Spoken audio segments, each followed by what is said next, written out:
മാതാവിനോട് പ്രാർത്ഥിച്ചുകൊണ്ട് തന്നെയാണ് ഉടമ്പടി എടുത്ത് രണ്ടാം പൊക്കം എൻ്റെ വീട്ടിൽ വെച്ച് ഈ നെല്ലിനൊക്കെ പോള കരിയാൻ അടിക്കുന്ന പാരക്കോട്ട് എന്ന് പറഞ്ഞ ഒരു വിഷവസ്തുവാണ്.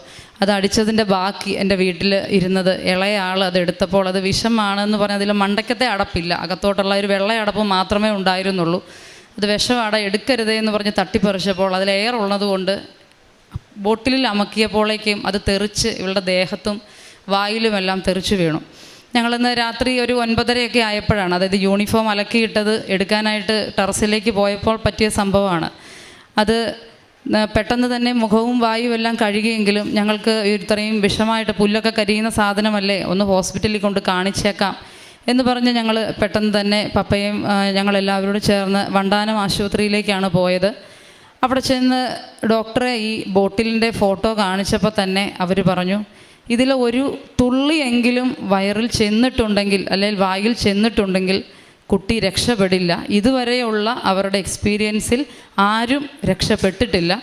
ഇപ്പോൾ തുടക്കത്തിൽ ബുദ്ധിമുട്ടില്ലെങ്കിലും കുട്ടിയുടെ ആരോഗ്യസ്ഥിതി അനുസരിച്ച് 5 ദിവസം അല്ലെങ്കിൽ 7 ദിവസം മുതലാണ് ഇത് വിസിബിൾ ആകുന്നത്.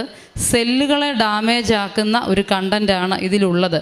അതെവിടെയെങ്കിലും പറ്റിയിരിപ്പുണ്ടെങ്കിൽ ആ അവയവമാണ് കുറേശ്ശെയായിട്ട് അവയവത്തിൻ്റെ പ്രവർത്തനം നിന്നു പോവുകയും പിന്നെ കുട്ടിയുടെ ജീവൻ അത് ആപത്താവുകയും ചെയ്യും. അതുകൊണ്ട് നിങ്ങളിപ്പോൾ കുട്ടി ഇങ്ങനെ ഇരിക്കുന്നു എന്ന് വിചാരിച്ച് നിങ്ങൾ മനസ്സിനെ പ്രാപ്തമാക്കിക്കൊണ്ടിരിക്കണം. ഇവിടെ വന്ന എല്ലാവരും തന്നെ ഒരാഴ്ച കഴിയുമ്പോൾ ബുദ്ധിമുട്ടായി അങ്ങനെ 1 മാസം, ചിലരൊക്കെ 1.5 മാസമൊക്കെ നിന്ന് മരണത്തിലേക്ക് തന്നെയാണ് പോയിട്ടുള്ളത് എന്നാണ് ആ ഡോക്ടർ പറഞ്ഞത്. ആദ്യം പപ്പയോടാണ് പറഞ്ഞത്. എൻ്റെ അപ്പോഴത്തെ ആ ഒരു വിഷമാവസ്ഥയിൽ എന്നോടത് പപ്പ ഷെയർ ചെയ്തില്ല. ആദ്യം കുഴപ്പമില്ല എന്നാണ് പറഞ്ഞത്, രക്ഷപ്പെട്ടോളും, അവർ മരുന്ന് ചെയ്ത് വയറ് കഴുകിക്കോളും എന്നൊക്കെ പറഞ്ഞു. എന്നിട്ട് ഡോക്ടർ പറഞ്ഞു 4 മണിക്കൂറിനുള്ളിൽ രക്തത്തിൽ കലർന്നിട്ടുണ്ടെങ്കിൽ അത് കലരാതിരിക്കാൻ വേണ്ടി ഡയാലിസിസ് പോലെ ഒരു കാര്യമുണ്ട്, അത് ചെയ്യണം, അത് നിങ്ങൾക്ക് താല്പര്യമുണ്ടെങ്കിൽ ചെയ്യാം, അതൊരു സേഫ് എന്ന വണ്ണം വന്ന് പറഞ്ഞു. ഞങ്ങൾ പെട്ടെന്ന് തന്നെ അത് ചെയ്തോ എന്ന് പറഞ്ഞ് അത് ചെയ്യുകയും ചെയ്തു. പിറ്റേ ദിവസം അന്ന് അത് ചെയ്തതിന് ശേഷം ഐ സിയിലോട്ട് മാറ്റി അന്ന് വൈകിട്ട് ഡോക്ടർ വന്നപ്പോഴാണ് എന്നോട് പറയുന്നത്, കുഞ്ഞിൻ്റെ കാര്യങ്ങളൊക്കെ നിങ്ങളോട് കൃത്യമായിട്ട് തന്നെ പറഞ്ഞിട്ടുണ്ടല്ലോ, നിങ്ങളത് ഉൾക്കൊണ്ടുകൊണ്ട് തന്നെ വേണം ജീവിക്കാൻ. ഈ ഒരു ഇതിൽ സെല്ലുകൾ ഡാമേജ് ആകുവാൻ നമ്മൾ എല്ലാ ദിവസവും ബ്ലഡ് റൊട്ടീൻ ചെയ്യും. അതിൻ്റെ വ്യത്യാസങ്ങളൊക്കെ അനുസരിച്ചാണ് ഇതിന് എന്തുമാത്രം എഫക്റ്റിൽ ഇത് ചെന്നിട്ടുണ്ട് എന്നൊക്കെ പറയാൻ പറ്റുള്ളൂ എന്നൊക്കെ എന്നോട് പറഞ്ഞപ്പോൾ എനിക്ക് 2 അമ്മമാരും ഇല്ല. ഞാനപ്പോൾ പെട്ടെന്ന് പൊതുവെ മാതാവിനോട് ഒത്തിരി വിശ്വാസമുള്ള ആളാണ്. ഞാൻ പെട്ടെന്ന് എൻ്റെ വായിൽ എൻ്റെ അമ്മ മാതാവേ, എന്നെ ഏൽപ്പിക്കാൻ എനിക്ക് വേറൊരു അമ്മയില്ല, അമ്മ മാത്രമേ ഉള്ളൂ. എൻ്റെ കുഞ്ഞിനെ കരങ്ങൾ തൊട്ട് നീല കാപ്പ കൊണ്ട് പൊതിഞ്ഞ് സംരക്ഷിക്കണേ മാതാവേന്ന് അന്ന് തന്നെ ഡോക്ടറോട് പറഞ്ഞു, ഡോക്ടറെ ദൈവത്താൽ അസാധ്യമായിട്ടൊന്നുമില്ലല്ലോ എന്നാ ഡോക്ടറോട് ഞാൻ പറഞ്ഞപ്പോൾ ആ ഡോക്ടർ എൻ്റെ തോളിൽ തട്ടി പറഞ്ഞു, ദൈവത്താൽ അസാധ്യമായിട്ടൊന്നുമില്ല, മെഡിക്കൽ എത്തിക്സിനെയൊക്കെ മറികടക്കുന്ന ദൈവസാക്ഷ്യങ്ങൾ ഒത്തിരി ഉണ്ട്, അമ്മ പ്രാർത്ഥിക്ക്, അല്ലാതെ ഞങ്ങൾ എന്ത് പറയാനാ എന്ന് പറഞ്ഞു പോയി. ഞാൻ ഐസിയുവിൻ്റെ വാതിക്കലിരുന്ന് ജപമാല തന്നെ എത്രയും ദയുള്ള മാതാവേയും ജപമാലയും ചൊല്ലിക്കൊണ്ടേയിരുന്നു. എൻ്റെ കുഞ്ഞിൻ്റെ കൂടെ ഉണ്ടാകണേ. ഒത്തിരി മുതിർന്നവരാണ് ആ ഐസിയുവിലെ ബെഡിലെല്ലാം കിടക്കുന്നതും മിഷനൊക്കെ വെച്ചുള്ള ആ ഒരു അന്തരീക്ഷം അവൾക്ക് വളരെ ബുദ്ധിമുട്ടായിട്ട് അവൾ വന്ന് കരയുകയും ഭയങ്കരമായിട്ട് വിഷമിക്കുകയും ഒക്കെ ചെയ്തപ്പോൾ അവിടുത്തെ ആ മെയിൽ നേഴ്സ് എന്നെ വിളിച്ചിട്ട് പറഞ്ഞു, കുഞ്ഞിന് ഉറങ്ങാനോ കിടക്കാനോ ഒന്നും പറ്റുന്നില്ല, അമ്മ കുറച്ച് നേരം വന്ന് അവളുടെ അടുത്ത് വന്ന് നിന്നോളാൻ പറഞ്ഞു.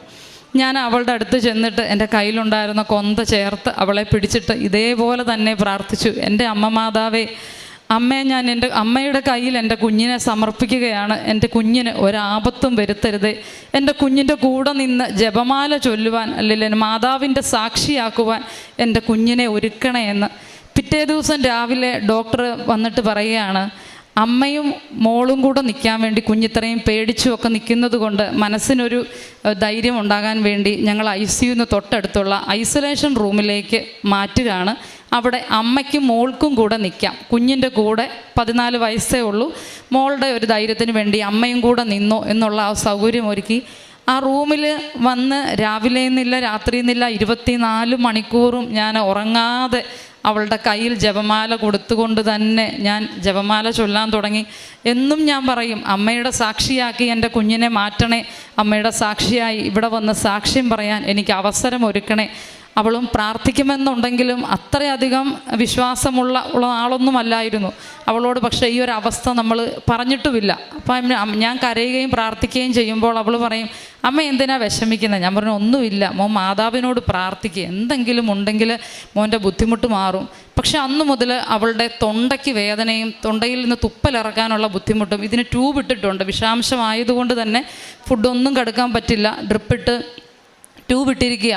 അപ്പോൾ ആദ്യം ഡോക്ടർ പറഞ്ഞു തൊണ്ടയിൽ ട്യൂബ് ഇട്ടതിൻ്റെ ബുദ്ധിമുട്ടായിരിക്കാം എന്ന് പറഞ്ഞു. പിന്നെ അന്ന് തന്നെ ഗ്യാസ്ട്രോയുടെ ഡോക്ടർ വന്നപ്പോൾ ഡോക്ടർ പറഞ്ഞു നമുക്ക് എൻഡോസ്കോപ്പി എടുക്കണം, തൊണ്ടയിലെ ബുദ്ധിമുട്ട് അത് തന്നെയാണോ അതോ വിഷാംശം ഉള്ളിൽ ചെന്നതിൻ്റെ ആണോ എന്ന് അറിയാൻ പറ്റില്ല. അങ്ങനെ എൻഡോസ്കോപ്പി എടുത്തപ്പോൾ തൊണ്ടയുടെ കുറച്ച് ഭാഗം അൾസർ കാണുന്നുണ്ട്. അപ്പോൾ അവർ പറയുന്നു ഉള്ളിൽ ഈ വിഷാംശം ചെന്നതുകൊണ്ടുണ്ടായ പൊള്ളലാകാം അത്. അപ്പോൾ ഡോക്ടർ പിന്നെയും ആദ്യത്തെ ആ ഒരേ പോയിന്റിലേക്ക് സ്ഥിരീകരിച്ചു, ഉള്ളിൽ ചെന്നിട്ടുണ്ടെങ്കിൽ നിങ്ങൾ പ്രതീക്ഷിക്കേണ്ട. ഞാൻ അന്ന് മുറുകെ പ്രാർത്ഥിച്ചു. അപ്പോൾ ഞങ്ങളുടെ ഒരു ബന്ധു, ഭർത്താവിൻ്റെ സഹോദരൻ്റെ ഭാര്യയാണ്, ആൾ നേരത്തെ തന്നെ ഇവിടെ ഉടമ്പടി എടുത്തിട്ടുള്ള ആളാണ്. ഞാൻ ഒത്തിരി പ്രാർത്ഥിച്ചു കരയുന്നത് കണ്ടുകൊണ്ട് പുള്ളിക്കാരി വൈകിട്ട്, പുള്ളിയുടെ ദിവ്യ എന്നാണ് ആളിൻ്റെ പേര്, ആളിൻ്റെ കയ്യിലിരുന്ന തൈലവും ഈ പച്ച മെഴുകുതിരിയും നീല മെഴുകുതിരിയും പ്രാർത്ഥനയും കൃപാസനത്തിലെ ഉപ്പുമായി എൻ്റെ അടുത്ത് വന്നിട്ട് പറഞ്ഞു, ചേച്ചി ഒരു കാര്യം ചെയ്യുക, അവളെ അവളുടെ ഓരോ അവയവങ്ങളിലും തൊട്ട് വിശ്വാസത്തോടെ വിശ്വാസ പ്രമാണം ചൊല്ലി അവളെ സമർപ്പിച്ച് ചേച്ചി ഒന്ന് പ്രാർത്ഥിക്കാൻ പറഞ്ഞു. അപ്പോൾ ഇവൾക്ക് വൈകിട്ട് കൊണ്ടുവന്ന ഒരു 4 മണിയൊക്കെ കഴിഞ്ഞപ്പോൾ ഞാൻ തൈലമെടുത്ത് അതിനു മുമ്പ് തന്നെ 3-ാം പൊക്കം ബ്ലഡ് ടെസ്റ്റ് ചെയ്തപ്പോൾ ക്രിയാറ്റിനിൻ നോർമലി 0.6 ഉള്ളായിരുന്നു. 3-ാം പൊക്കം 0.9, പെട്ടെന്ന് 0.9 മാറിയപ്പോൾ ആ ഡോക്ടർ അന്ന് വൈകിട്ട് വന്ന് വിസിറ്റിങ്ങിന് വന്നപ്പോഴും പറഞ്ഞു ക്രിയാറ്റിനിൻ്റെ ലെവലിൽ വേരിയേഷൻ വരാൻ തുടങ്ങിയിട്ടുണ്ട്, അതുകൊണ്ട് കിഡ്നി ഡാമേജ് ആകുന്നതാണ് ഇതിൻ്റെ ഫസ്റ്റ് അത് കഴിഞ്ഞാണ് ശ്വാസമുട്ടൽ പോലെയുള്ള ബുദ്ധിമുട്ടുകൾ ഉണ്ടാകുന്നത്. കുഞ്ഞ് ഛർദ്ദിക്കാൻ പറയുമോ എന്തെങ്കിലും ചെയ്യുവാണെങ്കിൽ പറയണം, അല്ലെങ്കിൽ എന്തെങ്കിലും ശ്വാസമുട്ടലോ ബുദ്ധിമുട്ടോ കാണുവാണെങ്കിൽ പറയണം, വയറുവേദന കാണുവാണെങ്കിൽ പറയണം. ഇതൊക്കെ നമ്മളോട് പറഞ്ഞിട്ട് പോയി. അന്ന് വൈകിട്ടാണ് ഈ ആൾ എൻ്റെ കയ്യിൽ ഈ തൈലവും ഉപ്പും മെഴുകുതിരിയും എല്ലാം കൊണ്ടുതരുന്നത്. ഞാൻ സന്ധ്യയ്ക്ക് ഈ തൈലം ഓരോ നെറ്റിയിലും നെഞ്ചത്തും നമുക്ക് ഉള്ളങ്കാല് വരെയും വിശ്വാസ പ്രമാണം ചൊല്ലിക്കൊണ്ട് തൈലം ചൊല്ലിയിട്ട് ഞാൻ തൈലം തൂത്തുകൊണ്ട് മാതാവിനോട് പ്രാർത്ഥിച്ചു, മാതാവേ എൻ്റെ കുഞ്ഞിൻ്റെ എവിടെയെങ്കിലും ഇതിൻ്റെ ഒരംശം പറ്റിയിരിപ്പുണ്ടെങ്കിൽ അത് തുടച്ചു നീക്കണേ എന്ന് വിശ്വാസത്തോടെ പ്രാർത്ഥിച്ചു. വൈകിട്ട് പതിവ് പോലെ തന്നെ ജപമാല ചൊല്ലാനായതിനു മുമ്പേ മെഴുകുതിരി കത്തിച്ച് അളവില്ലാത്ത എന്നൊരൊറ്റ വാക്കേ ചൊല്ലിയുള്ളൂ. ആ ചൊല്ലാൻ തുടങ്ങിയപ്പോൾ അവൾ പറയുകയാണ്, അമ്മ എനിക്ക് ഛർദ്ദിക്കാൻ വരുന്നു എന്ന് കേട്ടപ്പോൾ ആദ്യം ഒരു അങ്കലാപ്പാണ് വന്നത്. അതായത് ഡോക്ടർ നമ്മളോട് ഇങ്ങനെയൊക്കെയാണ് ഇതിൻ്റെ സിംറ്റങ്ങൾ വരുന്നതെന്നുള്ള അത് തന്നിരിക്കുന്നത് കൊണ്ട് ആ അങ്കലാപ്പോട് കൂടി തന്നെയാണ് ഞാൻ ആ ഒരു പാത്രം എടുത്ത് അവളുടെ കയ്യിൽ കൊടുത്തത്. അവൾ പെട്ടെന്ന് വൊമിറ്റ് ചെയ്തപ്പോൾ ആ വിഷത്തിൻ്റെ അതേ കളർ, കട്ട പച്ച കളർ, അതായത് ബോട്ടിൽ കഴുകിയത് വായിൽ നിന്ന് വന്നതാണെന്ന് പോലും തോന്നില്ല, കുപ്പിയിൽ നിന്ന് വന്നതുപോലെ തൊണ്ടയിൽ നിന്ന് കുറച്ച് അത് വൊമിറ്റ് ചെയ്യുകയും അമ്മ എനിക്ക് സൗണ്ട് തിരിച്ചു വന്നെന്ന് പെട്ടെന്ന് പറയുകയാണ്. നെഞ്ചത്ത് വന്ന് ആരോ ഇടിച്ചു, പെട്ടെന്ന് സൗണ്ട് വന്നു എന്ന് പറഞ്ഞപ്പോൾ ഞാൻ പറഞ്ഞു, മോനെ മാതാവ് മോനെ രക്ഷിച്ചതാ, നമ്മൾ പ്രാർത്ഥിച്ചതിൻ്റെ ഫലമാണ് എന്ന് പറഞ്ഞു. മോൻ മാതാവിനോട് പ്രാർത്ഥിക്കുമെന്ന് പറഞ്ഞു. അന്ന് ഇവരുടെ പപ്പയുമുണ്ട്. ഞങ്ങൾ അന്ന് രാത്രി മുഴുവൻ ജപമാല ചൊല്ലി മാതാവിനോട് നന്ദി പറയുകയും സ്തുതി പറയുകയും ചെയ്തു. പതിവ് പോലെ പിറ്റേ ദിവസം ബ്ലഡ് റൊട്ടീൻ ചെയ്തു. റിസൾട്ട് പഴയ പോലെ തന്നെ 0.9 നിന്ന് 0.7 മാറി. ഡോക്ടർ ഞങ്ങളെ നോക്കി ഒരു സമാധാന വാക്ക് പറഞ്ഞു. പിറ്റേ ദിവസം ഇപ്പോൾ തലേന്ന് പറഞ്ഞിരുന്നത് കുഞ്ഞിൻ്റെ ക്രിയാറ്റിനിൻ്റെ ലെവൽ കൂടുന്നു, പിന്നീട് കുഞ്ഞിനെ ഇനി ICUലേക്ക് മാറ്റും, അമ്മയ്ക്ക് കൂടെ നിൽക്കാൻ പറ്റില്ല, ഞങ്ങൾ പറഞ്ഞതെല്ലാം വില്ലിങ്ങായി മനസ്ഥിതിയോടെ വേണം നിങ്ങൾ ഈ കുഞ്ഞിൻ്റെ കൂടെ ഹോസ്പിറ്റലിൽ നിൽക്കാനെന്നാണ് പറഞ്ഞിരിക്കുന്നത്. 2 ദിവസം കഴിഞ്ഞു, ബ്ലഡ് റൊട്ടീൻ 0.6 മാറി, വേറെ ബുദ്ധിമുട്ടുകളൊന്നുമില്ല. കുഞ്ഞിന് കഴിക്കാൻ കൊടുക്കാൻ പറഞ്ഞു. ഞാൻ കഴിക്കാൻ കൊടുക്കുന്നതിന് മുമ്പ് തന്നെ കൃപാസന മാതാവിൻ്റെ ഉപ്പുണ്ടായിരുന്നു, അതിലൊരു നുള്ള് നാക്കിൽ തൊട്ട് കൊടുത്തിട്ട് പറഞ്ഞു, മോൻ ആഹാരം കഴിക്കുന്നതിന് മുമ്പേ ഇത് തൊണ്ടയിലൂടെ ഒന്ന് ഉപ്പുരസം ഒന്ന് ഇറക്ക്. അങ്ങനെ ഇറക്കുകയും ഫ്ലൂയിഡ് വെള്ളത്തിൽ കരിക്കും വെള്ളവും കഞ്ഞിവെള്ളവും കൊടുത്തു നോക്കാൻ പറഞ്ഞു. അതിലെല്ലാം മാതാവിൻ്റെ ഉപ്പ് വിശ്വാസ പ്രമാണം ചൊല്ലിക്കൊണ്ട് തന്നെ ആഡ് ചെയ്ത് അവളുടെ വായിലേക്ക് കൊടുക്കുകയും അത് വിഴുങ്ങുകയും അതുകൾക്കൊരു ബുദ്ധിമുട്ടുമില്ലാതെ പിന്നീട് പിന്നെ തൊട്ട് ഛർദ്ദിച്ചിട്ടുമില്ല. അതുപോലെ തന്നെ ആഹാരം ഇറക്കുന്നതിന് ബുദ്ധിമുട്ടില്ല. അവൾക്ക് ബ്ലഡ് റൊട്ടീൻ ചെയ്തിട്ട് ആദ്യം വന്ന അതേ അവസ്ഥയിലേക്ക് ബ്ലഡ് റൊട്ടീൻ വരികയും പിറ്റേ ദിവസം ഇവളെ റൂമിലേക്ക് മാറ്റുകയുമാണ്. മാറ്റിക്കഴിഞ്ഞ് ഡോക്ടർ വന്നപ്പോൾ ആ ഡോക്ടർ വാർഡിലേക്ക് മാറി ഇവളെ കാണാൻ വന്നപ്പോൾ ആ ഡോക്ടറിൻ്റെ പ്രവർത്തനത്തിൽ ആദ്യമായിട്ടാണ് ഇങ്ങനെ ഒരു വിഷാംശം ഉള്ളിൽ ചെന്ന ഒരാൾ രക്ഷപ്പെടുന്നത് എന്നാണ് ഡോക്ടർ പറയുന്നത്. 105ഓളം പേര് ഈ ഹോസ്പിറ്റലിൽ എത്തിയിട്ടുണ്ട്. ഇവളെക്കാൾ ഇളയവരും മൂത്തവരും ഒക്കെ ആയിട്ട് പലരും വന്നിട്ടുണ്ട്. ഒരാളെ പോലും രക്ഷപ്പെടുത്താൻ സാധിച്ചിട്ടില്ല. ഇത് വലിയൊരു അത്ഭുതം തന്നെയാണ് എന്നാണ് ആ ഡോക്ടർ പറയുന്നത്. ഉറപ്പായിട്ടും എൻ്റെ മാതാവ് എൻ്റെ കുഞ്ഞിനെ രക്ഷിച്ചതാണ്. എൻ്റെ മാതാവിൻ്റെ ശക്തിയാണ്. എൻ്റെ മാതാവ് വന്ന് എൻ്റെ കുഞ്ഞിനെ സാക്ഷിയാക്കുക, മാതാവിൻ്റെ സാക്ഷിയാക്കണമെന്ന് മാത്രമേ ഞാൻ